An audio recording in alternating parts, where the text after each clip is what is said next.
há dúvidas que os 2 últimos anos tiveram a ciência como uma das principais protagonistas, em virtude do que a pandemia nos causou. O rápido desenvolvimento da vacina e sua posterior aplicação foi a grande vitória até aqui. O Brasil aplicou mais de 300 milhões de doses de vacinas contra a Covid-19. Com isso, registra uma queda de quase 92% na média móvel de mortos desde o pico da pandemia em abril. Para que o combate ao coronavírus avance ainda mais, é preciso que as pessoas completem o esquema vacinal. Mas a pandemia está longe de dar uma trégua. Novas variantes vão surgindo e a ciência precisa se reinventar e estabelecer novos conceitos a cada letra do alfabeto grego que surge. A última foi a Ômicron. Enquanto isso, o mundo precisa travar uma batalha contra os negacionistas que são contra tudo, desde o lockdown até os imunizantes. Em grande parte, por causa dessa parcela da população, os países se veem obrigados a regredir em medidas de contenção ao novo vírus. No Brasil, apesar da situação ser um pouco melhor, o governo permanece se colocando contra a ciência e propagando tratamentos milagrosos sem eficácia comprovada. E hoje nossa convidada para falarmos um pouco mais sobre a evolução da pandemia e refletir sobre a passagem do tempo relacionada a isso e o que vem pela frente, nós convidamos a microbiologista e presidente do Instituto Questão de Ciência, Natália Pasternak. Tudo bem, Natália? Seja muito bem-vinda. Tudo bom, Emanuel. Obrigada pelo convite, um prazer.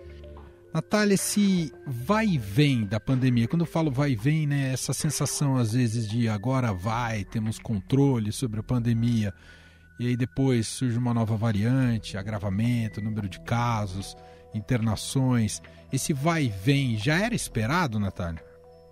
É o caminho natural e eu acho que a gente pode encarar isso com bastante otimismo, principalmente no Brasil, a gente está mais no vai do que no vem, né? A gente conseguiu no Brasil, finalmente, né, depois de muita pressão, de muita enrolação política, a gente finalmente conseguiu ter acesso a vacinas. E no momento em que as vacinas começam a chegar, o Brasil começa a mostrar que veio. O Brasil sempre teve uma tradição muito forte de programas de vacinação bem organizados, distribuídos pelo país inteiro. Então, o Brasil começa a mostrar serviço. O programa de vacinação avançou muito em 2021 e eu acho que a gente pode dizer, com certeza, que a gente entra em 2022 mais no vai do que no vem. É claro que sempre vão acontecer alguns percalços no caminho. O caminho não é linear. O caminho não vai caminhar, né? A gente não vai caminhar sempre para frente, linearmente, só avançando. A gente vai ter que dar alguns passos atrás, alguns momentos de preocupação, como o surgimento de novas variantes, mas, no geral, o Brasil caminha bem graças à vacinação. Bom, eu queria te ouvir um pouco mais sobre a Ômicron. A gente tem subestimado o poder da Ômicron ou, na sua visão, os governos estão lidando melhor com as demandas da pandemia e, nesse caso, com o surgimento de uma nova variante? Olha, os governos, em geral, acho que têm dado bastante atenção. A gente vê uma preocupação muito forte, por exemplo, no governo do Reino Unido. A gente vê uma preocupação aqui nos Estados Unidos também, com várias medidas de restrição sendo retomadas. Então, no campus lá da Universidade de Colômbia, já foi restaurado o uso de máscaras, mesmo nos ambientes abertos. Nos ambientes fechados era obrigatório, mas nos ambientes abertos já tinha sido relaxado, agora voltou. Então, a gente vê uma preocupação institucional de governos, prefeituras, governos estaduais, de tentar dar um passo atrás com relação ao Ômicron, mas isso pode não se refletir sempre no comportamento das pessoas que já estão exaustas e que não enxergam a Ômicron como uma grande ameaça, enxergam mais como, de novo essa história de outra variante, a gente já viu isso antes e depois não muda nada, o que não é verdade, porque a Europa sofre aí com uma onda de Delta muito grave, a Delta que se mostrou realmente a cepa dominante, pelo menos até a chegada chegada da Ômicron e fez um estrago bastante grande na Europa e nos Estados Unidos. E agora a gente tem a chegada da Ômicron, que requer atenção. E requerer atenção não quer dizer entrar em pânico, mas quer dizer que requer atenção, que a gente sabe pouco sobre ela realmente parece se espalhar mais rapidamente do que a Delta. Os estudos preliminares mostram que ela tem uma capacidade de transmissão maior e um escape de vacinas, o que pode realmente conferir ela a habilidade de ganhar a competição da Delta e se tornar a cepa dominante. O que isso quer dizer, a gente ainda não sabe. Tem muitas questões sobre a Ômicron que a gente não sabe. Será que ela causa doença mais grave, menos grave ou tanto faz? Por enquanto, a gente não pode dar essa resposta. A gente teve alguns indícios no começo, algumas evidências anedóticas, observações de médicos de, olha, parece que ela causa doença menos grave, mas isso pode ter um número enorme de causas. Pode ser porque ela aparece numa população que já é vacinada ou que tem imunidade prévia porque já teve Covid, uma população mais jovem, ainda não deu tempo de causar doença grave porque a variante é relativamente nova. Então tem um monte de fatores de confusão que não permitem ainda que a gente tire conclusões muito definitivas sobre a Ômicron. Então a Ômicron, ela acende um sinal de alerta, um sinal de preocupação, que não é um sinal de pânico, nunca deve ser um sinal de pânico, mas a gente vê, eu acho que uma diferença entre a preocupação institucional, por enquanto, e a preocupação real das pessoas. Saiu, inclusive, hoje uma pesquisa com cidadãos britânicos mostrando que as pessoas não estão muito preocupadas com a Ômicron, não. Elas não vão fazer nenhuma mudança de plano, a maior parte das pessoas entrevistadas, para as festas de final de ano, vão seguir com os planos que elas tinham feitos, de festas, confraternizações de trabalho, de família, viagens. Então, eu tenho a impressão que a Ômicron, ela pega o mundo numa situação bastante diferente. Por um lado, é um mundo mais protegido já com vacinas. Por outro lado, é um mundo onde as pessoas já não querem abrir mão das liberdades que elas conquistaram. Dá para descartar aquele cenário que a gente observou, vou colocar aqui como um cenário de guerra, em que todo mundo fica em casa, isolado, lockdown, hospitais de campanha, enfim, esse tipo de cenário ainda pode voltar, Natália? É pouco provável à medida que a vacinação aumenta. Esse cenário, e a gente tem que tomar muito cuidado com ele pode ainda acontecer em locais que não têm acesso à vacinação ou aqueles locais que recusam a vacinação em grande parcela das suas populações. Aí sim a gente pode ver um aumento grande de número de hospitalizações, porque à medida que a gente tem uma variante que escapa de vacinas, isso quer dizer que ela vai circular, ainda que parcialmente, entre pessoas vacinadas. As pessoas vacinadas estarão mais protegidas contra essa variante, principalmente de desenvolver doença grave. Então, essas pessoas têm muito menos probabilidade de parar no hospital, mas elas podem transmitir para pessoas não vacinadas, que essas sim têm grande probabilidade de parar no hospital. Então a gente pode ver esse cenário não tão drástico como ele foi com as variantes anteriores, porque existe hoje uma parcela da população que já está protegida ou porque está vacinada ou porque já teve Covid. Mas a gente ainda tem, infelizmente, uma parcela de pessoas que se recusam a tomar vacina, ou aqueles países que, infelizmente, não têm acesso ainda à vacina para suas populações. E só tem solução, digamos, definitiva, não sei se dá para pensar nesse estágio, se é utópico, mas só tem solução definitiva para a pandemia se o mundo inteiro estiver vacinado, Natália? Tem, exatamente isso que a gente tem que fazer. Sem um plano global de vacinação em massa, a gente corre o risco de ficar o tempo todo vulnerável ao surgimento de novas variantes que tenham escape de vacinas. Então, é necessário e urgente uma campanha de vacinação global, e a Organização Mundial de Saúde tem falado isso há muito tempo. Mas para isso a gente precisa de estratégias globais. Uma estratégia que surgiu lá no começo de 2020, que surgiu assim com bastante esperança de que fosse funcionar, foi o consórcio COVAX, liderado pela OMS, que era um consórcio feito envolvendo os grandes fabricantes de vacinas para conseguir fornecer vacinas a baixo custo para os países pobres, para os países em desenvolvimento. Mas, infelizmente, esse consórcio acabou não saindo do jeito que a OMS imaginou. Teve várias vacinas participantes, como, por exemplo, a Novavax, que acabaram não entregando, e isso acontece, desenvolvimento de vacinas não é, né, não tem como ter certeza do sucesso.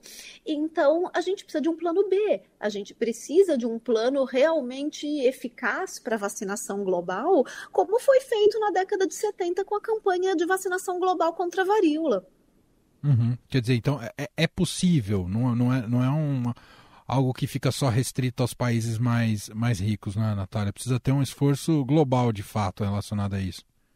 Precisa ter um esforço global, é possível e já foi feito para outras doenças. Então, foi feito para a varíola na década de 70, foram 10 anos de campanha de vacinação global, mas foi feito. Entendi. Foi feito para pólio, que com exceção de alguns países, hoje é uma doença altamente controlada no mundo, também com campanhas de vacinação global. Então, é possível fazer, mas requer um esforço coordenado pelas instituições internacionais. E a OMS vai precisar de ajuda para fazer isso e principalmente vai precisar do envolvimento das multinacionais fabricantes das principais vacinas que a gente tem hoje disponíveis.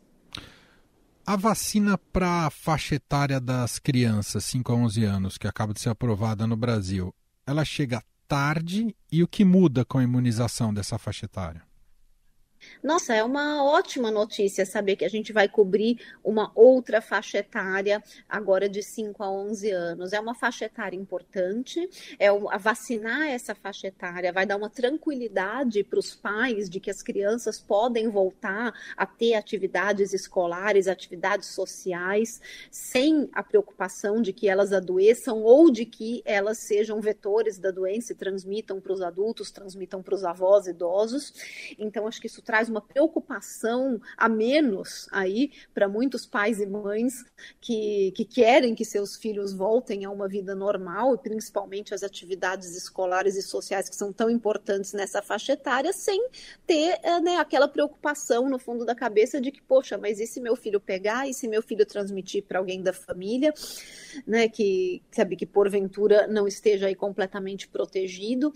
Então, primeiro acho que traz, né, a gente se livra dessa preocupação para mais uma faixa etária que está coberta. Perfeito. E segundo, que as crianças mesmo estão protegidas também de desenvolver doença grave, de correr o risco de ser hospitalizado, de ter Covid longa, que acontece também com crianças, mesmo com sintomas leves. Então, a gente não deve negligenciar o impacto que a Covid-19 tem nessa faixa etária. Muitas vezes as pessoas falam, mas criança nem pega Covid, é muito menos provável, e quando pega não é grave. Então, para que vacinar? Então, isso é uma falácia, porque apesar da probabilidade ser realmente menor, a gente tem dados do CDC aqui nos Estados Unidos que mostram que dados coletados em outubro de 2021 mostravam que mais de 8 mil crianças tinham sido hospitalizadas nessa faixa etária com Covid-19 e aproximadamente 100 mortes. Então, é pouco numericamente, mas já é o suficiente para colocar a Covid-19 como uma das 10 principais causas de morte nessa faixa etária de 5 a 11 anos. Então, a vacina para a Covid-19 já se torna tão justificável como qualquer outra vacina do calendário infantil, que previne outras doenças infecciosas.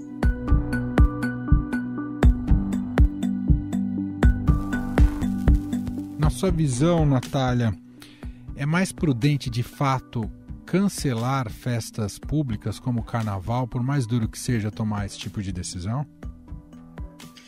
É complicado, Emanuel, porque a não ser que o quadro mude muito rapidamente e de maneira muito favorável até o Carnaval, se for para tomar uma decisão baseada nos dados que a gente tem agora o que a gente tem? A gente tem uma situação muito favorável no Brasil com o avanço da vacinação, mas ao mesmo tempo a gente tem a chegada de uma variante nova, que a gente tem pouca capacidade de detectar e sequenciar no Brasil, porque a gente sequencia pouco, e que é uma variante que é comprovadamente já mais transmissível e com possível escape de vacinas. E daí a gente pensa, dentro dessa incerteza, dentro dessa circunstância, fazer uma festa como o Carnaval, que é uma festa com grande aglomeração de pessoas, uma festa celebratória, uma festa onde as pessoas se beijam, se abraçam, dançam juntas, cantam juntas, como tem que ser, porque senão não seria Carnaval, mas ou seja, é uma festa de muita interação entre pessoas, de uma doença que justamente passa de pessoa para pessoa de acordo com a interação, com a intensidade da interação entre elas. Então, o Carnaval é um grande propagador de doenças respiratórias, não só Covid, mas qualquer uma, porque é uma festa muito calorosa. E daí você tomar a decisão de manter uma festa diante das incertezas de uma nova variante mais transmissível e que escapa de vacinas, uma festa onde você não vai dizer para as pessoas controlarem o seu comportamento, porque senão não é Carnaval. Você não pode exigir para uma festa de rua certificado de vacinas, porque você não tem como montar esse tipo de certificação. É uma festa aberta, é uma festa de rua. Quem vai fiscalizar isso? Né? Você tem como exigir o uso de máscaras, mas ao mesmo tempo você também não tem como fiscalizar se as pessoas estão realmente de máscaras, e as pessoas mesmo de máscara, como eu falei, elas vão se abraçar, se beijar, vão tirar a máscara para consumir bebidas, alimentos, cantar, dançar. Então é uma festa com difícil controle das medidas preventivas e com muita aglomeração e muita interação entre pessoas. Então eu acho difícil manter um planejamento diante de tantas incertezas e da certeza de que é uma atividade que propaga muito facilmente doenças. Te surpreendeu positivamente essa corrida extraordinária que houve pelas vacinas contra a Covid-19, Natália? Nossa, com certeza, ainda mais eu que venho de um laboratório de vacinas na microbiologia. Foi muito legal observar isso, né, acontecendo assim, com tanta colaboração internacional, com tanto uso de tecnologias que estão sendo desenvolvidas aí há 30 anos e de repente a gente vê testes clínicos gigantescos sendo feitos para essas tecnologias que a gente achava que eram promissoras, mas que até agora nunca tinham, a tecnologia nunca tinha tido oportunidade de ser testada em tão larga escala. Então, do ponto de vista de desenvolvimento científico, a pandemia avançou muito o desenvolvimento de vacinas. E isso é muito legal, porque esses frutos que a gente colhe com o desenvolvimento da ciência de vacinas durante a pandemia vai servir para diversas outras doenças no futuro. A gente não para na Covid-19. A tecnologia da vacina de RNA mensageiro, ela vai poder ser utilizada agora que ela já foi testada, já foi aprovada, já tem vacina no mercado, fica muito mais fácil da gente aproveitar essa tecnologia para outras vacinas, para outras doenças. Então, acho que são avanços que vieram aí com esse desenvolvimento científico durante a pandemia que vão ser muito benéficos para outras questões da humanidade. Caso brasileiro da dengue, por exemplo, não é, Natália? A dengue, a gente tem uma vacina aí que está em vias de ser aprovada, que é feita com uma tecnologia mais antiga mesmo de vacina inativada. É uma vacina muito boa, mas a gente tem outras doenças que são muito típicas brasileiras e que poderiam se beneficiar de tecnologias mais modernas. A gente tem Zika, a gente tem chikungunya, a própria febre amarela, que a gente tem uma boa vacina, mas que, de repente, ter uma vacina mais moderna pode ser mais barato e mais fácil de fazer, né? A gente lembra quando a gente teve os surtos de febre amarela, a gente teve um gargalo na questão da produção rápida, que é, né, para poder acompanhar aquele surto. Então, ter mais tecnologias disponíveis pode ser interessante, mesmo para vacinas para doenças que a gente já tem vacinas.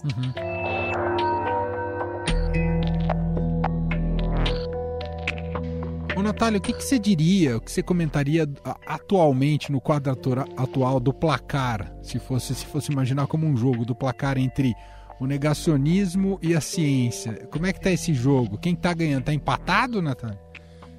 Depende do país, né, Emanuel? Se você for pensar, e depende do tipo de negacionismo. Alguns negacionismos, eles colam mais em alguns países do que outros. O Brasil, por exemplo, parece bastante imune ao negacionismo de vacinas. O brasileiro não está nem aí. O presidente fala que vacina te transforma em jacaré, que vai te dar AIDS, que vai te dar trombose. O brasileiro não está nem aí, ele continua se vacinando. E se mais de 95% dos brasileiros estão se vacinando, isso quer dizer que mesmo apoiadores de Bolsonaro estão se vacinando e não estão nem aí para o negacionismo propagado pelo presidente.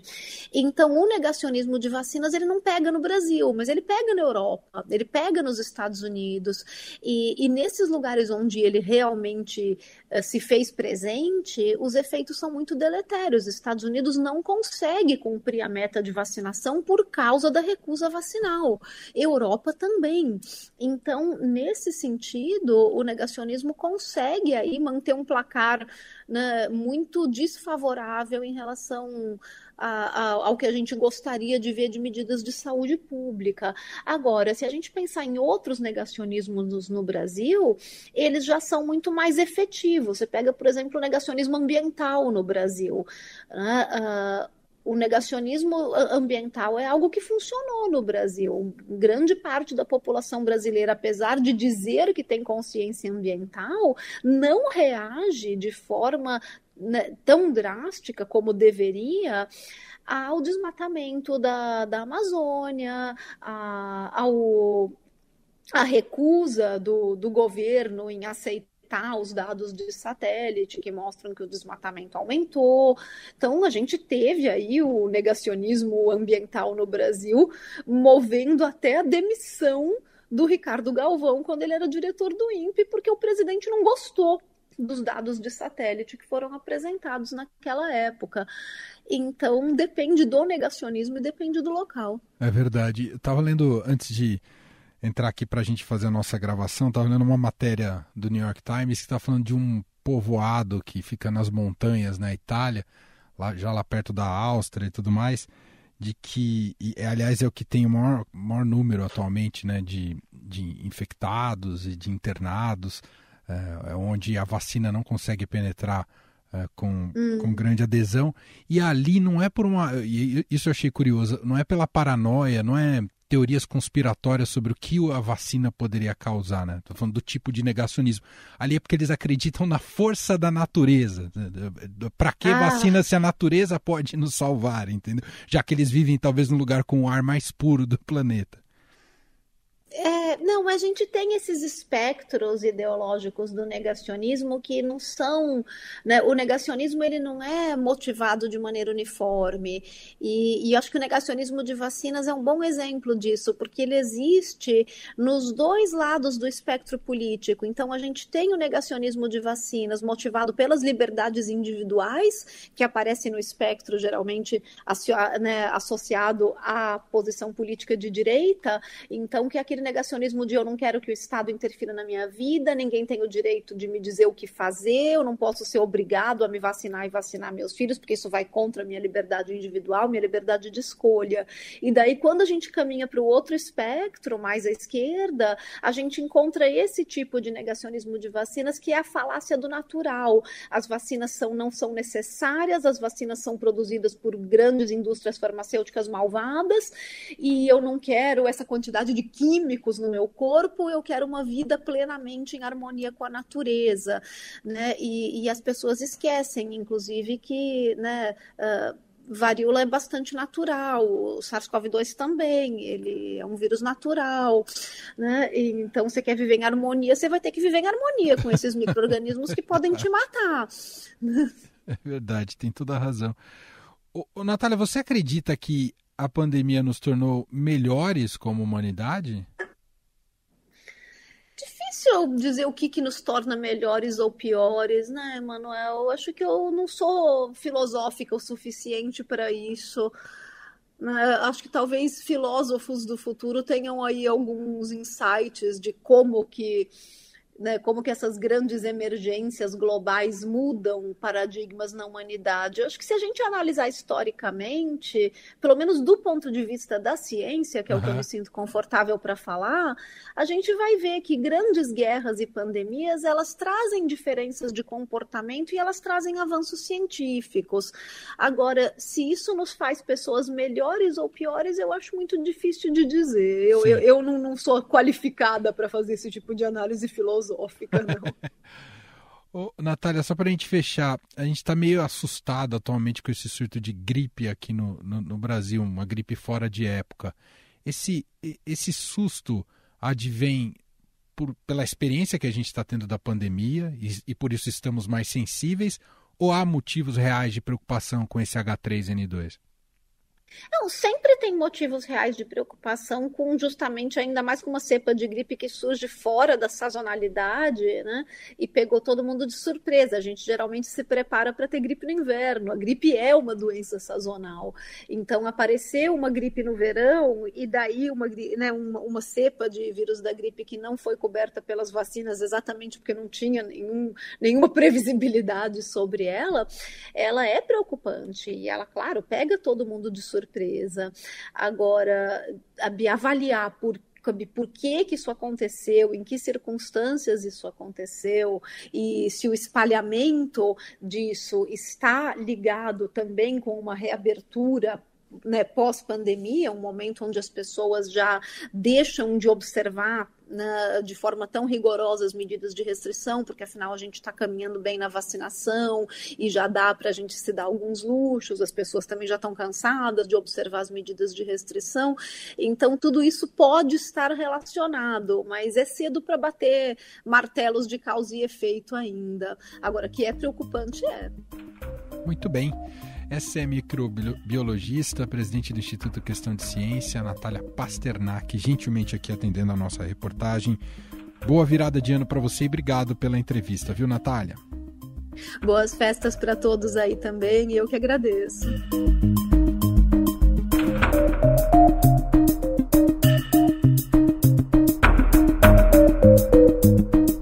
Este foi o Estado Notícias de hoje. Contou com a apresentação minha, Emanuel Bonfim. Na edição, produção e roteiro, Gustavo Lopes, Jefferson Perleberg e Ana Paula Niederauer. A montagem é de Moacir Biasi. Escreva para a gente no e-mail podcast@estadão.com. Um abraço para você e até mais.